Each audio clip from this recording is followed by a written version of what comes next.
33 seconds for 2 logos. Repetitious green light bulb of boring. It takes 9 cuts for this movie to explain how f***ed up this is. Well, Channel 3 where I live is public access, and it never has anything remotely as interesting as this. It's mostly local sermons, shitty music, and broadcasts of city council meetings, where Cheryl the town nag repeatedly disses the city council just because she can. Also, since he doesn't jump upon seeing the Jigsaw mask thingy guy, I guess this guy didn't see the last movie? Oh, to be him for a day. How much blood will you shed to stay alive, Michael? The key is in Michael's eye socket, and he's been presented the easiest choice in this series so far. On pure adrenaline alone, this dude should be able to cut out the key and save himself. But this is Saw we're talking about here. Editing credits shared by Marvel Films, an overcaffeinated Stan Lee, and meth. This movie is actively telling me f*** you right now. You've got nothing to complain about, dude. Not only are you possibly the stupidest Saw victim in history, you got well more than a minute to cut your stupid eyeball out. Holy shit, they made 2 of these things? Also, I'll tell you right now, if this movie is expecting me to remember anything from the first Saw movie, then movie has vastly overestimated my investment. Donnie Wahlberg's like, why can't I get a call from Scorsese? I was in The Sixth Sense. Mark thought the Vietnam War was still going on in 1988. Give me a freaking break here. But Donnie's at a crossroads in his career here, at a point directly between The Sixth Sense and dating Jenny McCarthy. And believe it or not, those are the only 3 data points we need to create an accurate line graph of his career trajectory. Your mother gets to keep custody, I get to take you into custody. The guy that wrote this line was so proud of himself he literally sucked his own dick right after. Sadly, he choked to death on his own ejaculate, which even the coroner noted was ironic and yet still somehow appropriate. Please save him the after-school special.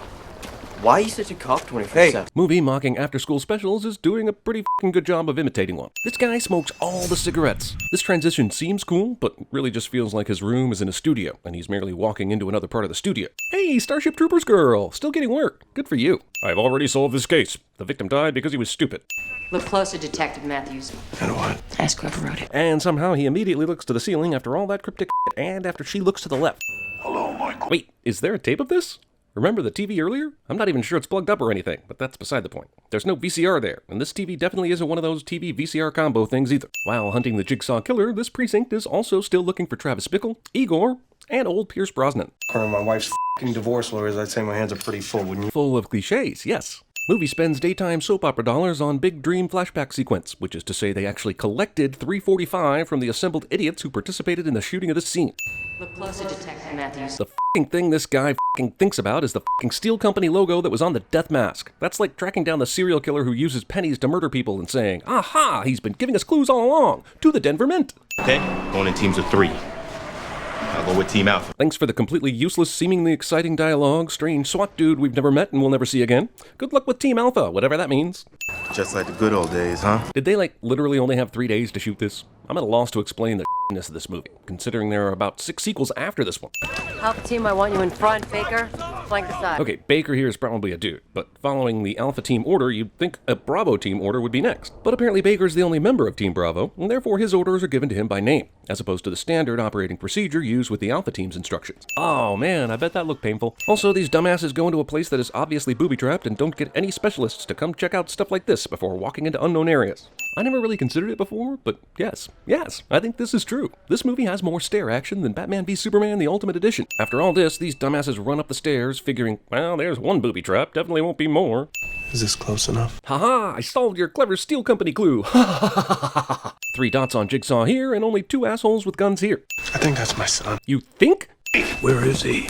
That's a problem you're gonna have to solve before it's too late. I know Jigsaw has a few followers who help him, but how did he learn enough about these people to decide, these people must go through my dastardly kill puzzles? He may have read some things, heard some things, but to know them intimately enough to know they needed to be hooked up to death machines? Oh, yes. There will be blood. Roll credit. Also, I drink your milkshake. Also, I'm pretty sure this is the dude the first movie said was the killer, which makes me both not trust him right now and assume some other unseen weirdo is the actual killer in this movie, but mostly whatever. Tell me where he is. He's in a safe place. Well, that's enough for me. I need to go make some phone calls. You've reached Daniel's phone. He's not in right now. Wow, he even changed Daniel's outgoing message. I gotta give it to Jigsaw, man. This guy pays attention to every detail, even ones that don't matter. We have something counting down over here. Get me Bomb Squad now. I just now noticed the countdown for some reason, even though it's in full view for everybody to see. Stop bitching about it and let's do something. This is an argument the screenwriters had when they were writing this movie. Yet another movie that thinks viewers need or want to see characters puking on screen. Movie rips off National Treasure brick-based clue payoff. Everything you need to know is on this. False. You mean to say most of the things you know, but there's no way this tape recorder from the wall contains any information about this guy's brother f***ing his wife behind his back, or about the bus that will not be able to slow down. Who is this? What does he mean, gas? Well, first off, he never said gas, he said nerve agent, but you were clever enough to solve the math on that one. And second off, are you f***ing kidding me? Do not attempt to use this key on the door to this room. This man. Yeah, this. That's a good idea. These characters are immediately unlikable and dangerously stupid, and maybe that's the point, but it doesn't make for an enjoyable movie experience when your eyes are constantly rolling. Wait a minute, was that the trap for this door if you use the key? This required one dumbass to turn the key, and another dumbass to look in the peephole for it to work, unless Jigsaw was expecting the guy who turned the key to also be looking in the peephole, which is also not likely. The man just got his head blown off. He's testing us. Even Jigsaw's minions play the pronoun game. Because I've played before. Well, I immediately don't trust this chick and think she's in on it. I want a tech team in here now. Find out where that beat is coming from. After 7 minutes of watching the feed, this guy finally asks for a team to check where the feed is coming from. And where's that bomb squad he ordered 7 minutes ago? You okay? Yeah, I'm fine. Dun dun dun. Never once does this guy try the knob of this door. They all assume it's locked. And hey, I would too, but I'm definitely trying it at least once. Maybe with my head and body safely out of the way. If you do that long enough, then you will find yourself. There's no way that John's voice can be heard like this over a walkie-talkie when he's 5 feet away from it and it's on the ground. If you were going to use this bat to break through the double door, is this the first place you'd take a whack? Wouldn't you hit it as close to the doorknobs as possible? As close to the locking mechanism as possible? Why hit one door 8 inches in and a foot above the lock? Are you going for a Here's Johnny opening? Also, day 5. This asshole still hasn't tried the knob yet. Hey! I found a door over here. Hey, I pushed on stuff and it worked out. I mean, if you found a door, it's guaranteed that torture clown asshole wanted you to find it, right? How do you not even suspect this at this point? This isn't acting. This is actually a candid moment between actresses as Seventh Heaven Girl frantically hopes the brunette can give her any kind of insight into the flimsy script of this movie. I don't know, but let's tear that possible clue up, because a shredded piece of paper beats an intact piece of paper any day. The car. Laura somehow remembers the dude who kidnapped her, even though she never turns around and sees him. And it's dark, and he's in the backseat of a car. Right now, you going in there. I'll kill you where you stand. Ladies and gentlemen, acting! I understand everyone in this warehouse has the intelligence of a coked-out guinea pig, but absolutely nobody seems to understand they're in a situation that requires slightly more thought than simply crawling headfirst into an incinerator. And these guys have a flashlight, too. It's not like they couldn't scope this thing out first before diving in. Entirely too many minutes of a dude burning alive. You should feel bad, movie. Exactly what we should be doing until the tech team gets here. Yeah, okay, but why was the tech team 5 states away? And why aren't they here yet? Are they traveling by Segway? Movie tries to make us feel sympathy for this apparent Jigsaw killer guy by giving us the MTV supercut version of his Walter White cancer diagnosis. Did you remember that Carrie Elway's character from Saw was named Dr. Lawrence Gordon? Because I did not. So how did I write this sin? I did not write this sin. I had literally driven myself to suicide, and I had failed. So I decided that if I can't kill myself, I'll kill others. You'd have done the same in my place. And I was determined to spend the rest of my days testing the fabric of human nature. I survived a car wreck while also having cancer, so therefore I decided to throw people into much more difficult torture puzzles because of something to do with man's lost survival instinct, which we don't use as much today because we're not cavemen being chased by lions and tigers anymore, which was a much better time, I guess. Those who don't appreciate life do not deserve life. So basically, everyone but the double rainbow guy then? No, we don't have 15 minutes. Jeez, this countdown got 23 minutes closer after 4 minutes of Jigsaw telling his life story. I don't think we should stop. Discount middle school Casey Affleck is right. You should keep moving. How did this chick even think to check the couch wounds for shit? I told you earlier she's in on it, and this here is just more proof. Who does that? Thanks for this, by the way, movie. We found the door. Dude, did you just come in here out of breath looking like you'd been stabbed or about to throw up? And how did no one hear you running? And how useless is a jump scare in the Saw movies? If it's stuck, it's a trap. Lady, this whole house is a trap. So, because she's stupid for saying something obvious, whatever's behind this door can't hurt me.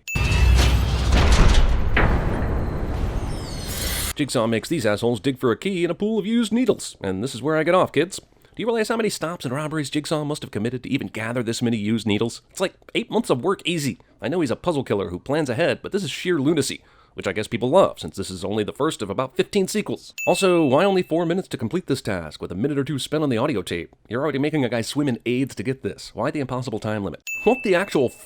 The fact that this movie continues from here without any of the witnesses to this horrific act attacking that dude is wrong as hell, and it takes an already flimsy premise and dips it in a pool of the unbelievable. Let's talk this out. No. No more talking. Dude, you guys have done almost no talking. I'm gone. Oh yeah, I totally murder tossed that girl in the needle pit. So what? Step to me. Hilariously, in order to prepare for this scene, Donnie just recalled the new kids meeting with the label after they got dropped. Honestly, he's still pissed about that in real life, which is why he won't let Jenny McCarthy vaccinate her dogs. What? Also, for the record, he is literally destroying evidence because he's mad, under the watch of armed police guards who supposedly know the difference between right and wrong. Oh, your tech team's arrived. Only took an hour. You know how hard it is to haul computers. Brown desk. Second drawer down. You mean they haven't checked these desks yet? How the ever-loving f*** would this killer or any human being know that Donnie Wahlberg planted evidence on all these criminals? This movie takes the villain knowing unknowable to a transcendent plane of the fifth dimension. I mean, Jesus f***ing Christ here, people. Exactly how much bullshit are we as a film-going public going to tolerate in the name of a decent fright? This guy accidentally uncovers this guy's head, and then accidentally remembers a jigsaw clue about the combination, even though he's been nothing but a dimwit asshole this whole movie. Meanwhile, the characters set up to be smarter than him aren't thinking about jack shit. Honestly, a chest-bursting alien could leap out of this guy right now and I wouldn't bat an eye. That's how batshit crazy this movie's been so far, and how shamelessly it steals from other movies, including Saw. I'm sure the true Jigsaw Killer also planned for these two to go from conversation to knife fight in 3 seconds time. Well, I don't know what's gonna happen next, but I feel confident labeling this a convenient seizure. Pretty sure the last thing you're supposed to do when someone has a seizure is hold their neck in place. Not that this chick would know that, since all these people are grade A idiots, but whatever. This movie is also trying to make me believe this dude is going to memorize all the numbers he comes across. How f***ing pathetic is this tech team, eh? They're like an hour or more late, then they take forever so that this asshole has to watch his son maybe die. I mean, Mr. Bean would be more effective than this movie's tech team. I'll take no real police force would allow to happen for 800, Alex. Also, thinking a game-playing motherfucker like this gives two shits about being beaten up. Come on, Donnie, didn't you see The Dark Knight 3 years from now? On a dying whim, this girl goes down the hall and into this room. And wouldn't you know it, Jigsaw has the perfect little death scenario planned and plotted out for her. Voila! Because this asshole's f***ing god, apparently. Even if she's forgetting caution because she's so weak and dazed from the nerve agent, this illustrates why this movie's traps haven't been one bit of fun, which is the whole reason you watch a Saw movie if you're into that kind of thing. Every single victim is either too stupid to realize what they need to do, or they've been killed by something or someone else, or Jigsaw's made the trap too hard to solve in time. So I give up. To all the non-epileptics out there, hope you enjoyed that eye-f***ing strobe fest. To all the epileptics in the audience, on behalf of the movie, I apologize that you had to see that. Absolutely nobody saw that Eric and John got into an elevator until they were already going down on it. Come on! Secure the warehouse now! Wait, all this time, you never secured the warehouse you're in? F***ing what? Or is this just some lazy copy-paste screenwriting going on here? I'm indicting every single one of these motherfucking cops on charges of aggressive incompetence for not checking the very goddamn building they've been standing in the whole motherfucking time. Goddamn, this pisses me off. Finally, you tech guys f***ing suck, by the way. Thanks for being useless to everyone but the screenwriter. Carrie, we got a lock. We got a lock on the house. Such timing! What coincidence! Much luck. The one we found with the tape recorder. Where is it? Jonas had a lock. Well, good thing it was murdered in this very room then. You're gonna need this key when you get inside the house. Eric suddenly trusts Jigsaw. I guess because he thinks his beating 100% worked on that psychopath. You still don't know your own number. How are you gonna get it if I don't tell you? It's really too bad this group of criminals and strangers couldn't work together in the 2 hours Jigsaw gave them. He was trying to teach teamwork, damn it. Dude, that guy really knows how to cut off a piece of his neck perfectly, with no mirrors. And even better, he cut precisely around the number that was written on it. But then that piece of brilliance is totally negated by this kid slitting this dude's throat immediately after it happens. This scene is symbolic of the fun this movie provides. This person put a horse mask on and lay in a bathtub waiting for Eric to show up. And this is some dumb shit. Because first off, there was no guarantee he would have walked into this place. And second off, dude has a gun. I know you want to be scary and everything, but this could have easily backfired. The big reveal, Daniel was in that room the whole time. And the footage they saw wasn't live, but on tapes. It's actually a really good ending. A fun ending. But you put us through a whole bunch of yelling and fighting and stupidity to get us here. Just because you've been stinking up the house cooking swamp rats doesn't mean we get excited when you put a pizza in front of us. I might have to fix that metaphor. Also, how did he not wake up before now or ever make a noise? Oh, f***ing forget it. I found myself a father, a leader, a teacher. More surprises! Amanda was working for Jigsaw all along. But first, let's put her in a room full of criminals. One who's a murderer. Also, I guess she can be a surprise reveal later. I mean, I guess she was supposed to help Daniel stay alive during all that. But that's another plan that could have backfired. What's the movie if Daniel dies? What is Jigsaw's point if he ended up getting killed? It is I who will carry on John's work after he dies. For one movie. Also, see? I told you. Game over. Wait a minute. Why? Isn't the SWAT team running around in this building right now? Isn't the van with Jigsaw in the passenger seat still parked outside somewhere? They're just never gonna find this place. I am befuddled.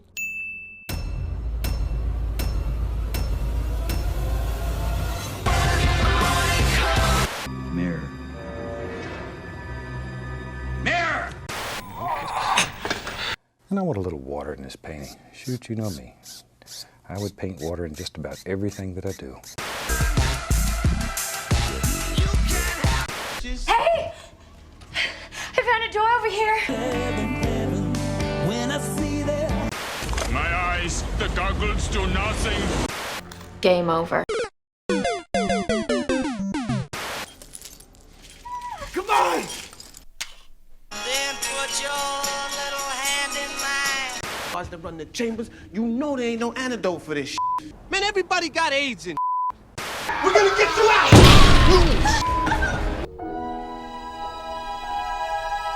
We here at CinemaSins love working with our brand partners. Last month, Loot Crate sent us a box of Speed. No, not that kind of Speed.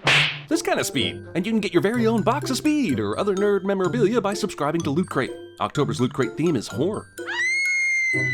And if you subscribe by October 19th, 9 p.m. Pacific Time, you can receive all the creepy, crawly, spooky, scary, blood and gory themed loot in this month's Loot Crate. You'll get 6 to 8 items, it's less than $20 a month, and if you sign up at lootcrate.com/cinemasins and enter code CinemaSins, you can save 10%. But what if you want sweet geek and gamer gear but live somewhere like Australia, Mexico, or South Africa? Good news! Loot Crate ships to over 28 countries around the world. So sign up at lootcrate.com/cinemasins and enter code CinemaSins by 9 p.m. Pacific on October 19th to get October's Horror Loot Crate. It's to die for.